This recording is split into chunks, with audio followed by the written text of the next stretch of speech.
De bênçãos específicas para queijos a perfumes criados por acidente em mosteiros.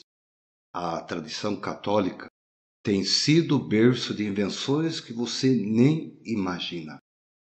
É sobre isto que você verá aqui hoje no canal. Sou o Diácono Carlos e você está no canal do Passos na Fé.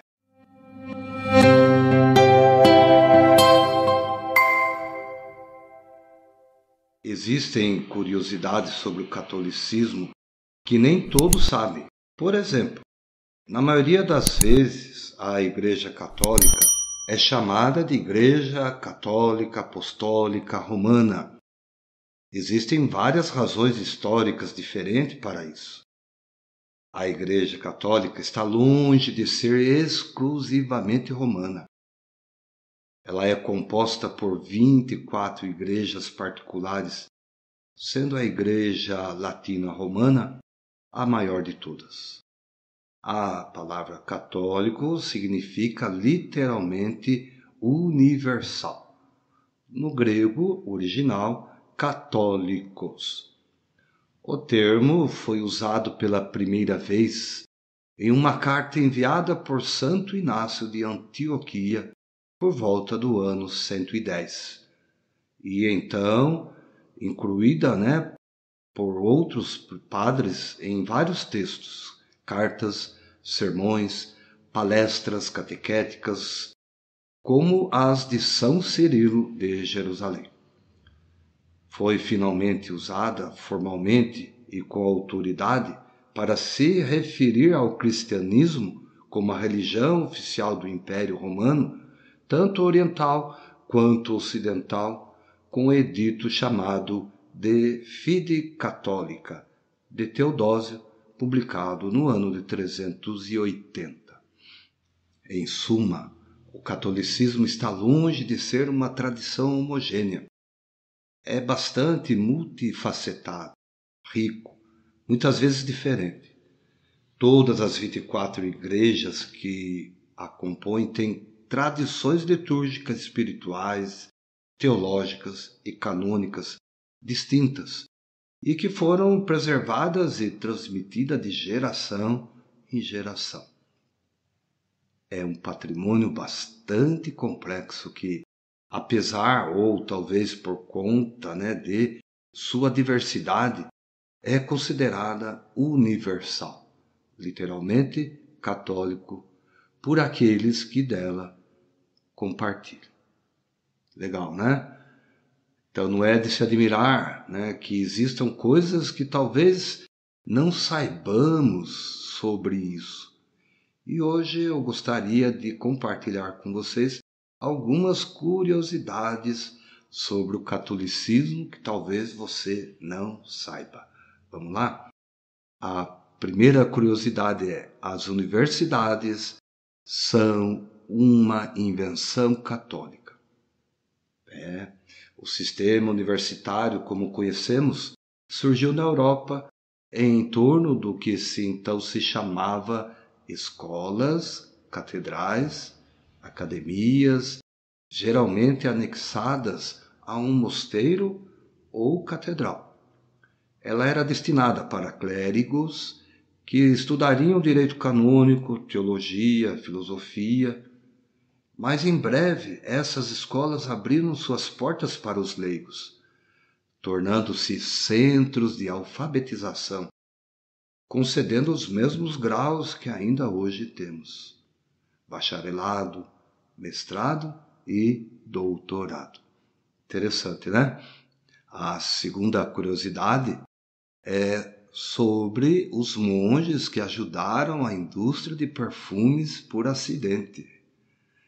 Alguns anos depois da conclusão do Mosteiro dos Cartuchos de São Giacomo, no século XIV, o prior surpreendeu-se com a notícia de que a rainha doara o terreno para a construção.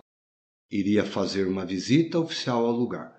Para recebê-la, ele correu para fazer um arranjo com as flores mais lindas da ilha. Assim que a rainha foi embora, quando as flores deveriam ser jogadas fora, o prior notou que a água estava com uma fragrância que ele desconhecia. Ele levou a água para um monge botânico que traçou a origem do perfume até o Garofilum silvestre caprese. Essa água, conta a história, se tornou o primeiro perfume de Capri. Interessante, né? Outra curiosidade que talvez você não conheça, né? Existe uma maneira oficial de abençoar o queijo? Vamos lá? O capítulo 8º do Rituale Romano, um manual litúrgico datado de 1614, inclui bênçãos especiais para quase tudo que você possa usar diariamente. O capítulo chama-se Bênção de Coisas Designadas para Uso Comum. Nele você encontrará bênção para queijos, manteigas, sementes, sal, aveia, barcos de pesca, ferramentas para alpinistas e até cerveja. Acredito que você não sabia disso também. O último Papa barbudo foi Inocêncio XII. Tanto gregos quanto romanos, durante a época de Cristo, mantinham a barba feita. Em algumas imagens muito antigas do batismo de Cristo, Jesus aparece sem barba, ao contrário da maioria das representações bizantinas. Já no século VI, a lei canônica inglesa ordenava aos clérigos que não permitissem que nem cabelo nem barba crescessem livremente. Interessante, né? Essa proibição ocorreu durante toda a Idade Média.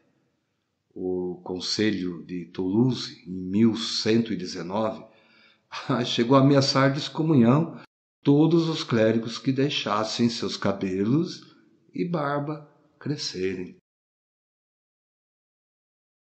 A proibição era para não ser igual a leigos, mas havia alguma lacuna nessa lei.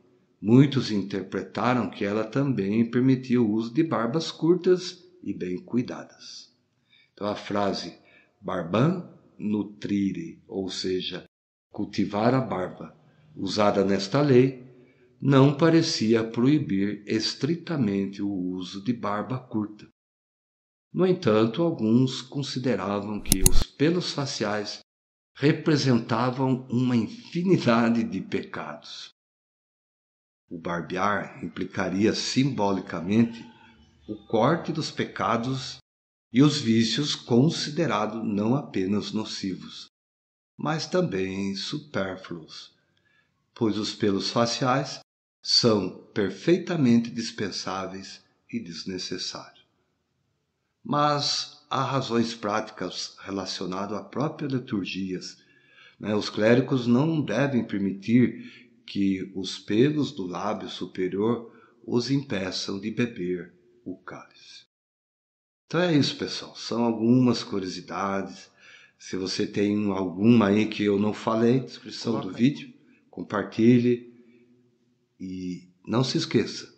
Se inscreva no nosso canal, deixa aí seu like, compartilhe este vídeo. Até a próxima.